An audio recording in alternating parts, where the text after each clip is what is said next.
अस्सलाम वालेकुम students, this is Abdul mannan here. और प्रीवियसली हमने पढ़ा था कि भाई नेचर ऑफ रेडिएशंस कैसे होती है, कि अल्फ़ा बीटा गामा की नेचर क्या होती है। और आज हम पढ़ेंगे इमिशंस ऑफ रेज। उससे पहले मेरे कई सारे दोस्त कहते हैं कि भाई जब लेक्चर शुरू करो तो शायरी से शुरू करो, इसलिए ख़ास तौर पर उन लोगों के लिए जो कहते हैं कि भाई शायरी से शुरू करो, एक शेर अर्ज़ किया है कि अपनी तालीम पर तवज्जो दो, मत पढ़ो इश्क के अज़ाबों में, उम्रें कटती हैं उनकी कांटों में जो फूल रखते हैं किताबों में। So focus just on your study. Okay, so emission of raises. First of all, what is the emission of raises? ये टॉपिक हम पढ़ते क्यों है?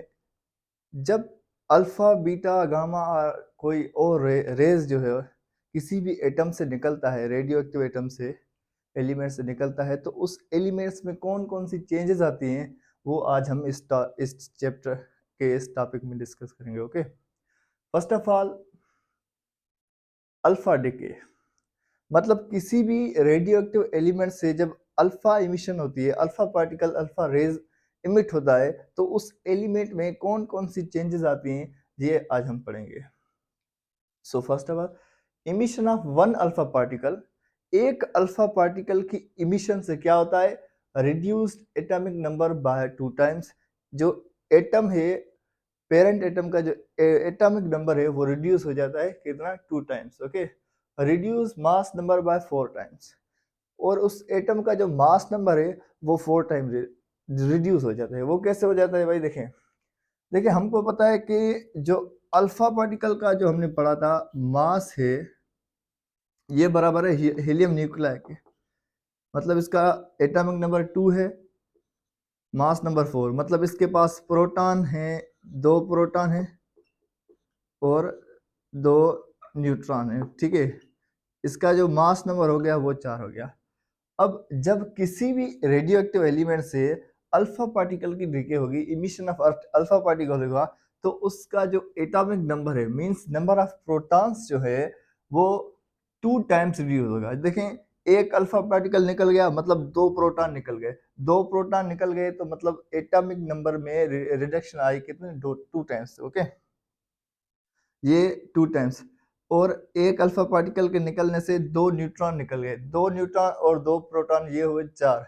मतलब इसके जो मास में जो कमी आएगी वो कितनी आएगी? 4 times. Okay, for example uranium atom. Uranium atom जिसका एटॉमिक नंबर 92 है और मास नंबर है 238। ओके ओके, और इसमें से जब अल्फा पार्टिकल की इमिशन होती है तो इसमें क्या चेंज आ रही है? First of all, uranium atom में 92 प्रोटॉन्स है, मतलब इसका जो एटॉमिक नंबर है वो 92 है। ओके, उसके बाद इसके पास न्यूट्रॉन्स कितने हैं? 238 minus 92 is equal to 146।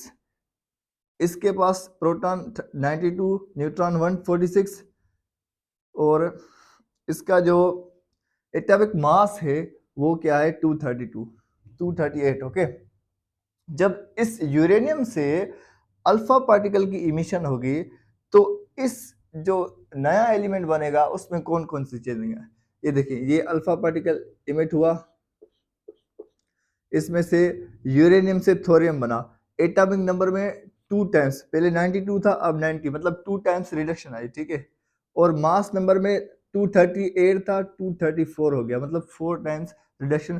Plus helium nuclei, helium nuclei इधर आप यहाँ पे अल्फा पार्टिकल भी लिख सकते हैं। ठीक है, मतलब इसका जो एटॉमिक नंबर था 2 टाइम्स रिड्यूस हुआ, मास नंबर 4 टाइम्स रिड्यूस हुआ। ठीक है, मास नंबर 4 टाइम रिड्यूस हुआ। अब एक अल्फा पार्टिकल के निकलने से जो डार्टर एलिमेंट है वो बना है, क्या बना है भाई? यूरेनियम से थोरियम बना है। मतलब ये जो हो गई ट्रांसम्यूटेशन हो गई। ट्रांसम्यूटेशन मतलब एक एलिमेंट का दूसरे एलिमेंट में कन्वर्जन, मतलब पहले यूरेनियम था फिर थोरियम बन गया। ठीक है, इसके अल्फा पार्टिकल निकलने से ये थोरियम बन गया। ओके, नाउ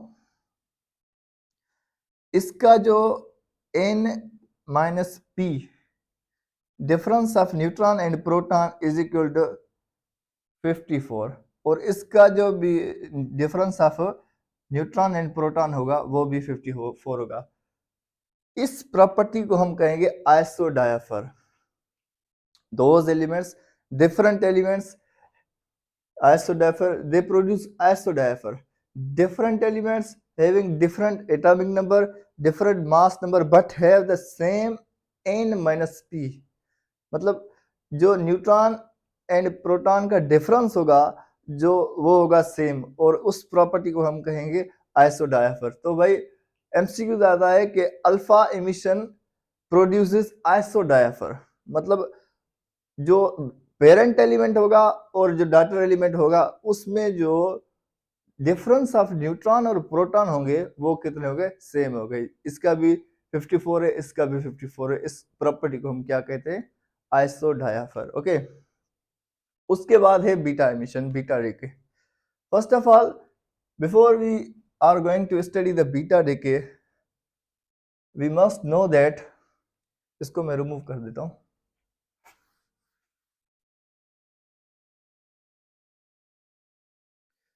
बीटा डिके पढ़ने से पहले हमें ये पता होना चाहिए कि भाई जो न्यूट्रॉन है, मैंने पढ़ाया था पहले लेक्चर्स में, न्यूट्रॉन जो है वो प्रोटॉन प्लस इलेक्ट्रॉन का बना होता है, ठीक है। और हमने ये भी पढ़ा था कि भाई बीटा पार्टिकल को हम इलेक्ट्रॉन भी कह सकते हैं, ठीक है। बीटा पार्टिकल का जो मास और चार्ज है वो इलेक्ट्रॉन के बराबर है, मतलब ये भी कह सकते हैं कि जो न्यूट्रॉन है वो प्रोटॉन और बीटा पार्टिकल्स का भी बना होता है, ठीक है। क्योंकि proton, electron and beta particles are same in charge and mass. Okay, so when beta emits, जब भी किसी एलिमेंट से बीटा पार्टिकल इमिट होता है, डिके होता है, तो सबसे पहले क्या होता है कि भाई उस एलिमेंट का जो न्यूट्रॉन है वो डिसइंटीग्रेट होता है। डिसइंटीग्रेशन ऑफ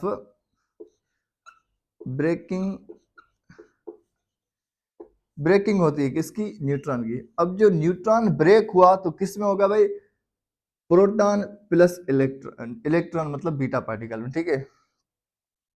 अब ये न्यूट्रॉन इन दोनों पार्टिकल्स में डिसइंटीग्रेट हुआ, ब्रेक हुआ। ओके, अब जो प्रोटॉन था वो जो है न्यूक्लियस में रह जाएगा, मतलब एक प्रोटॉन बढ़ जाएगा, एक प्रोटॉन बढ़ जाएगा, एक पॉजिटिव चार्ज बढ़ जाएगा। और जो ये इलेक्ट्रॉन है वो प्रोटॉन की पॉजिटिव चार्ज की मदद से रिपेल करके वो मतलब एटम से बाहर निकलेगा।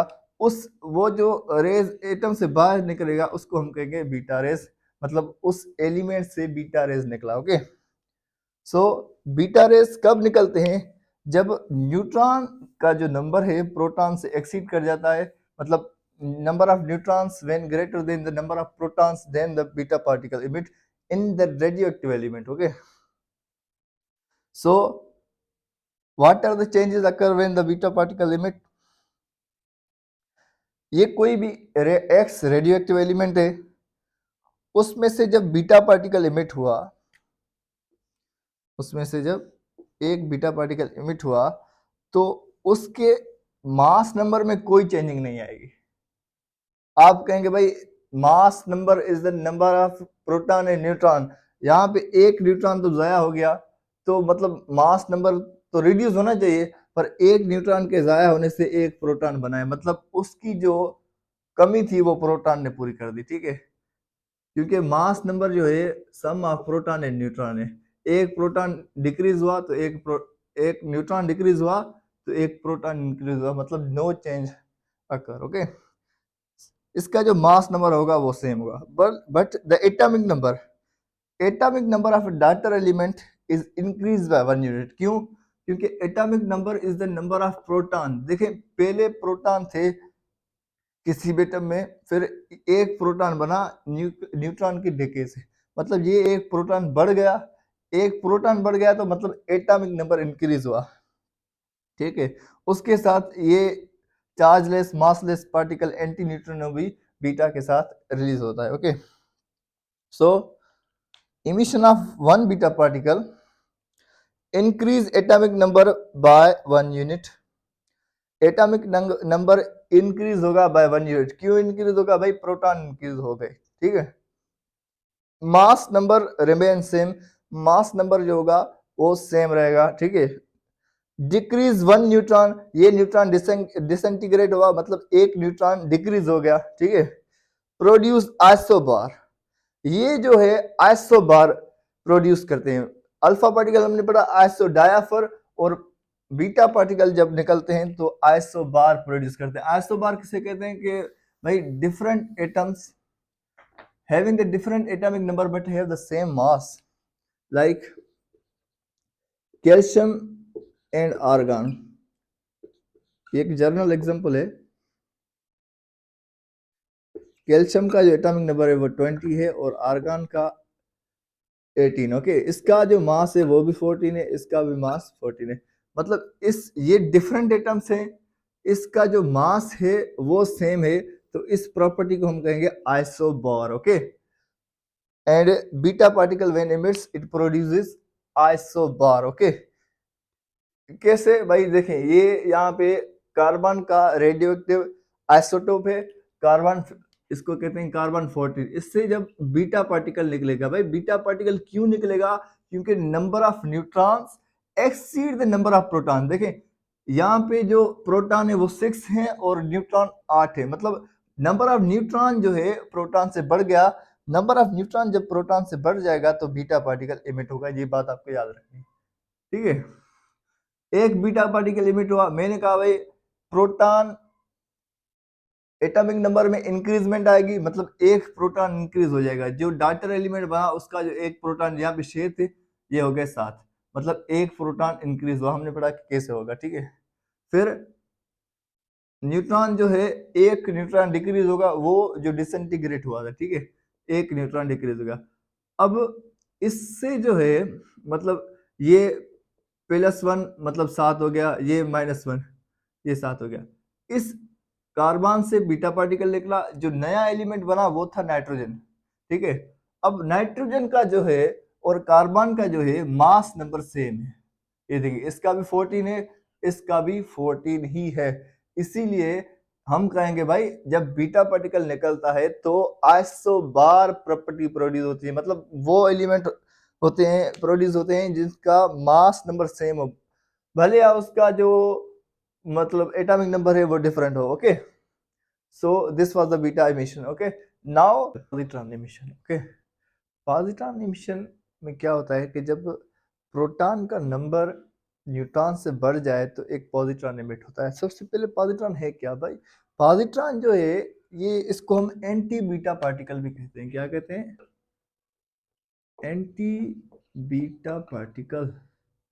एंटी बीटा क्यों कहते हैं? भाई देखें, बीटा के ऊपर जो चार्ज है वो नेगेटिव है, ठीक है, इसके ऊपर जो है चार्ज वो पॉजिटिव है। इसकी मैग्नीट्यूड ऑफ चार्ज सेम है, मास सेम है, मगर इसका जो चार्ज है वो पॉजिटिव है। ओके, इसलिए हम इसे एंटी बीटा पार्टिकल कहते हैं। कैसे? पॉजिट्रॉन से। ये कब इमिट होता है कि भाई जब किसी भी एटम से प्रोटॉन एक डिसइंटीग्रेट होता है। एक प्रोटॉन, आपको बताते चलें कि जो ये प्रोटॉन है ये डिसइंटीग्रेट होता है 1 neutron plus beta, positive beta मतलब पॉजिट्रॉन। ये जो है प्रोटॉन किसी भी एटम का डिसइंटीग्रेट मतलब ब्रेक होता है किसमें?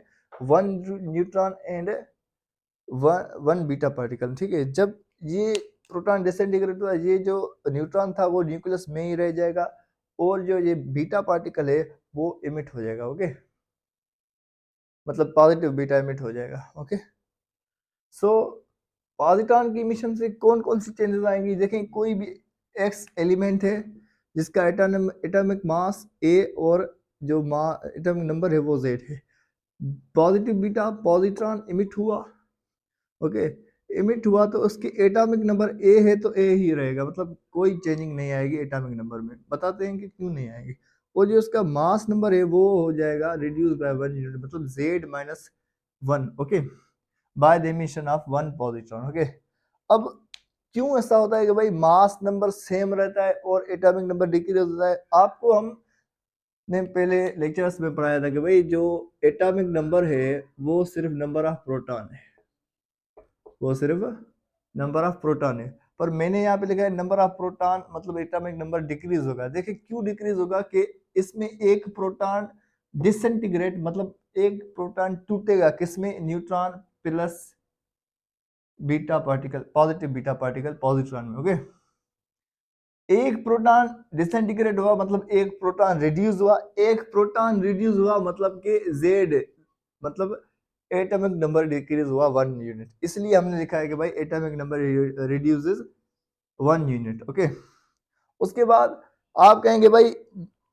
ये तो बात ठीक है, मगर न्यूट्रॉन प्लस प्रोटॉन ये तो एटॉमिक मास है, एक न्यूट्रॉन यहाँ पे बढ़ भी गया तो क्या मास नंबर नहीं बढ़ेगा? देखिए भाई mass number the sum of proton and neutron, एक न्यूट्रॉन बढ़ गया तो एक प्रोटॉन कम हो गया, मतलब ये जो हो गया कि मतलब कोई चेंजिंग नहीं आई मास में, एक बढ़ गया एक कम हो गया, there is no more change. Okay, कोई भी चेंजिंग मास नंबर में नहीं आई, इसलिए यहाँ पे ए हमने मास नंबर सेम लिखा है। ओके, एग्जाम्पल देखते हैं कि भाई नाइट्रोजन का ये एक एग्जाम्पल है, नाइट्रोजन का ये आइसोटोप है, जब इसमें से beta particle positive beta particle positron emit होगा, इसका जो प्रोटॉन नंबर है एटॉमिक नंबर है वो है 7, इसमें न्यूट्रॉन है 5, मतलब प्रोटॉन नंबर एक्सीड कर गया किसको?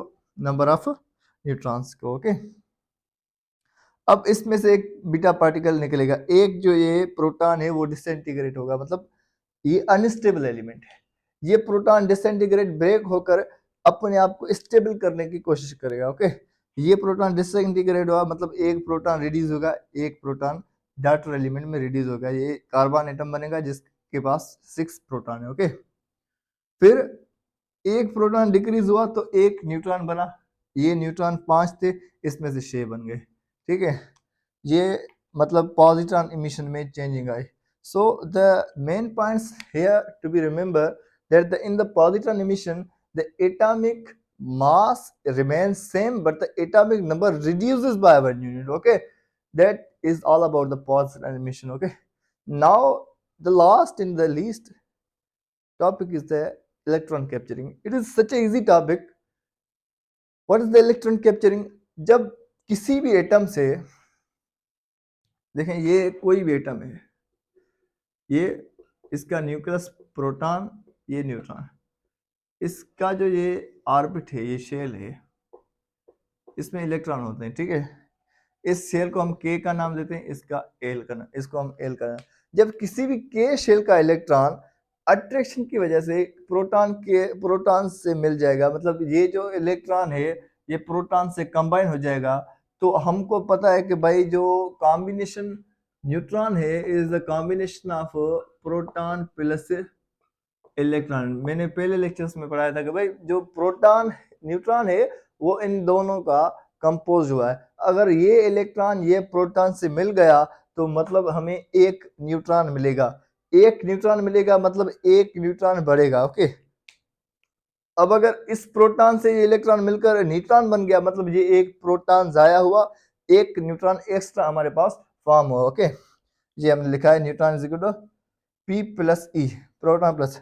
अब किसी भी एलिमेंट से जब इलेक्ट्रॉन कैप्चरिंग, या इसको हम के कैप्चरिंग कहते हैं, के कैप्चरिंग क्योंकि के शेल के इलेक्ट्रॉन प्रोटॉन से कंबाइन होते हैं। ओके, ये कोई एटम है, एक्स एलिमेंट है, इससे इसमें जब इलेक्ट्रॉन कैप्चरिंग होती है तो उसका जो मास नंबर है वो रिमेन सेम, क्योंकि एक प्रोटॉन कम हुआ एक न्यूट्रॉन बढ़ गया, मतलब कोई चेंज नहीं आई। ठीक है, उसका जो एटॉमिक नंबर है वो रिड्यूस हो जाएगा। देखिए एक न्यूट्रॉन, एक जो प्रोटॉन है वो मतलब कम हो गया, क्योंकि atomic number is the number of proton, एक प्रोटॉन कम हो गया तो एटॉमिक नंबर ऑटोमेटिकली कम हो जाएगा। ठीक है, इसलिए ये जो एटॉमिक नंबर है रिड्यूस बाय 1 यूनिट, जब ये इलेक्ट्रॉन इससे कंबाइन होगा ना तो इसके रिजल्ट में यहाँ से सम काइंड ऑफ रेज निकलेंगे, इसको नाम देंगे एक्स रेज। ये बात भी आपको याद रखनी है, during the electron capturing which type of rays are emitting. X ray. Okay, अब इलेक्ट्रॉन कैप्चरिंग में एटम में एलिमेंट में कौन कौन सी तब्दीलियां आती हैं वो देखते हैं कि इन electron capturing Z decrease by 1 unit, मतलब जो एटॉमिक नंबर है वो 1 यूनिट डिक्रीज होगा, ये हमने यहाँ पे लिखा है। A remain same, mass number remain same, one proton decreases, 1 neutron increases, okay, this is all about the electron capturing. ठीक है, उम्मीद है आपको ये समझ में आया होगा। ओके, तब तक के लिए मुझे दीजिए इजाजत। अस्सलाम वालेकुम।